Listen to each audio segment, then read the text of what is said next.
Hello, it's Epiphany Farrell. I'm going to read my story Hummingbirds and Things Like That, which appears in the Ghost Parachute anthology. Ghost Parachute being one of my very favorite journals, and I'm so honored to be part of this anthology because many of my favorite flash writers are in this book. Hummingbirds and Things Like That. It began in Tina Ludden's garden. You wouldn't just guess that because Tina Ludden was widely known to favor all things organic. She had a butterfly garden and she had a vegetable garden, and she'd never used Miracle-Gro, only compost. And her gardens, both of them, were known to be among the best on the block. She held the record for the most bright spot awards. And then that new guy moved in, Henry Tuttle. Of course he'd have a name like that. 3-bedroom house and just him in it. He planted a butterfly garden too, and it was nice, but it wasn't like Tina's. In the beginning, she even gave him some pointers. We all lived to regret that. Well, not that specifically. It was the damn bird feeders. Not the feeders for finches and cardinals. The hummingbird feeders. Mr. Tuttle had a knack. His butterfly garden might not have been as nice as Tina's, but oh, did the hummingbirds throng to his yard. He had 11 feeders at the beginning when he and Tina were still friendly. 11! And he had to fill them daily, sometimes twice daily. In fact, as he carried the filled feeders to their perches in the butterfly garden, he was often swarmed by hummingbirds. The Weekly Star did a story, front page. Tina put out some hummingbird feeders too. She had 3, and she only needed to refill hers once, maybe twice a week. It was weird, we all agreed, that here Mr. Tuttle had all those hummingbirds and Tina had so few. It didn't seem fair.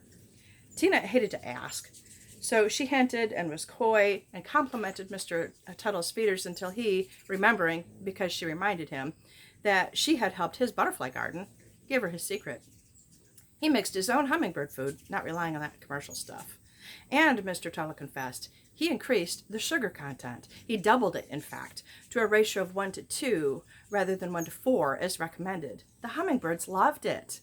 Well, if that's all there is to it, Tina thought. And she made a hummingbird food that was 3 to 4 ratio, and she colored it and flavored it with grenadine.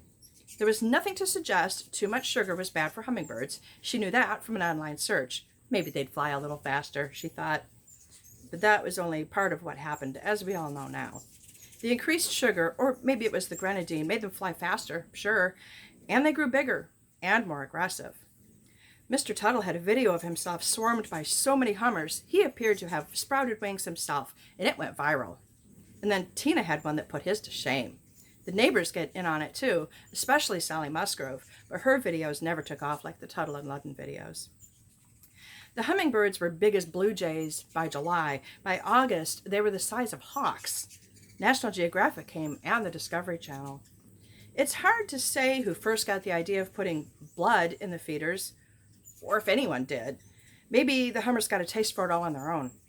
You couldn't put your dog or cat outside, and you didn't dare not feed them, these bloodthirsty hummingbirds the size of eagles now, or they'd attack you as you got into your car in the morning. All those thrumming wings kept up a near steady breeze in the neighborhood, and the noise was constant, even at night. Some of the hummingbirds had become nocturnal. Scientists came, conducted interviews, captured samples, most of which they released with tags on their legs. A few of the scientists thought it was the next step in evolution.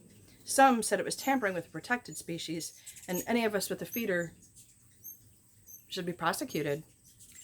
It's rumored the military was interested in our big hummers, too. And just when it was becoming unbearable, the hummingbirds were gone. Migrated, we assumed.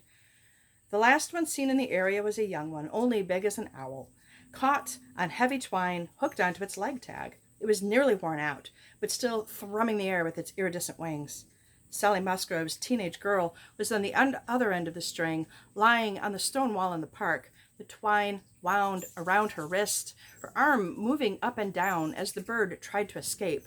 Her lips were red from lipstick, and the rest of her, at least what was visible, was white as snow, bloodless. Someone shot the hummer, and its taxidermied body is in the library. It's on some list of curious oddities, and people from other states stop by to see it. It's getting to be spring again now, and if our hummingbirds are returning, they are late. Mr. Tuttle has moved away.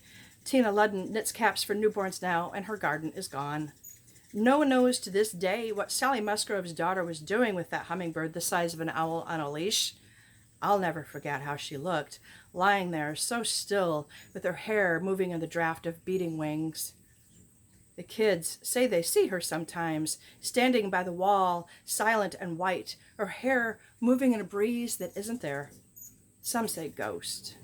Some say vampire. Kids, they'll come up with any kind of story. There's no such thing as ghosts and vampires. And if there were, things like that don't happen in this town. Thanks for listening.